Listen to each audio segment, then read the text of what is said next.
নমস্কার, কেমন আছো সবাই? গ্রামের গৃহবধূ চ্যানেলে তোমাদের সবাইকে অনেক অনেক স্বাগত। আশা করছি সবাই খুব ভালো আছো, আর আমিও তোমাদের আশীর্বাদে ও ভালোবাসায় অনেক অনেক ভালো আছি। চলে এলাম নতুন একটা ব্লগ ভিডিও নিয়ে। আশা রাখছি সবাই সাথে থাকবে এবং পাশে থাকবে একদম শেষ পর্যন্ত। রবিবার মানেই ব্যস্ততা প্লাস ব্যস্ততা, মানে ব্যস্ততাটা যেন আরো দ্বিগুণ বেড়ে যায়। রবিবারের সকালটা মানে সকাল থেকে এই বিকেল পর্যন্ত যেন একটা বিশ্বযুদ্ধের মতন সময় যায় বলতে পারো, মানে নিঃশ্বাস নেওয়ারও সময় থাকে না। তো তাই দেখো, সকাল সকাল উঠেই ভিজিয়ে দিয়েছি এক বালতি কাচাকুচির জন্য জামা কাপড়। তারপরে সিঁড়িটা না অনেক দিন ধরেই আমাদের, যেহেতু ছাদের উপরে জ্বালন থাকে রান্না করার জন্য, সেই জ্বালনগুলোকে পাড়তে হয়। তো তার জন্য কিন্তু সিঁড়িটা অনেকটাই নোংরা হয়ে যায় ওই জ্বালনের গুঁড়ো পাতাপুতি এইসব পড়ে। তাই ভাবলাম আজকের দিনটা একটু ঝাড় দিয়ে নিই, সিঁড়িটা একটু পরিষ্কার পরিচ্ছন্ন লাগবে।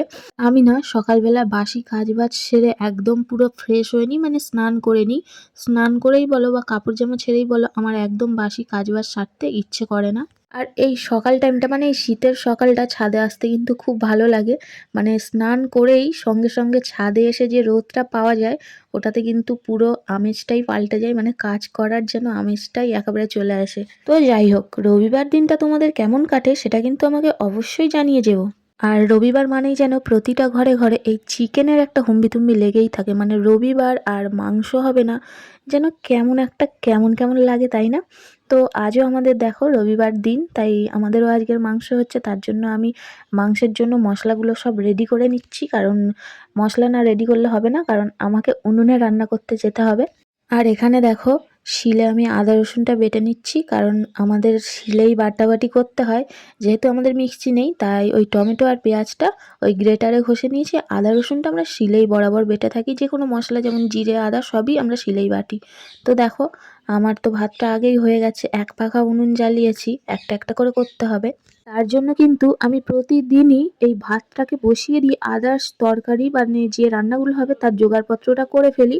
তাহলে কি হয়, ভাতটাও হয়ে যায়, জোগাড়ও হয়ে যায়। আর হ্যাঁ, শিলে বাটা মশলার কিন্তু রান্নাটা খেতে ভালো হয়। আমি এটা বলছি না যে মিক্সিতে বাটা মশলার রান্না খেতে ভালো হয় না।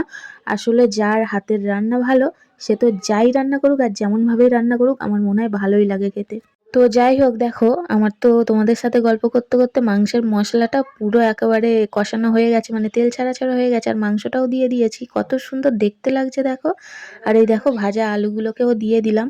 আর এই শীতকালে একটু মাংসের মধ্যে কিন্তু ধনেপাতা দিলে দারুণ লাগে টেস্টটা খেতে। যারা অবশ্য পছন্দ করে না তারা দেয় না, আমি এবং আমাদের বাড়ির সবাই কিন্তু পছন্দ করি, তাই আমরা দিই এবং অন্যান্য তরকারিতেও দিই। তো রবিবার দিন তোমাদের বাড়িতেও নিশ্চয়ই মাংস রান্না হয় নাকি, সেটাও জানিয়ে যেও। আশা করছি রবিবার দিন বাড়ির সবাই একত্র হয়, তাই একটু ভালো মন্দ তো খাওয়া যেতেই পারে, তাই না? তো ভিডিওটা এই পর্যন্ত, দেখা হচ্ছে পরের ভিডিওতে, টাটা।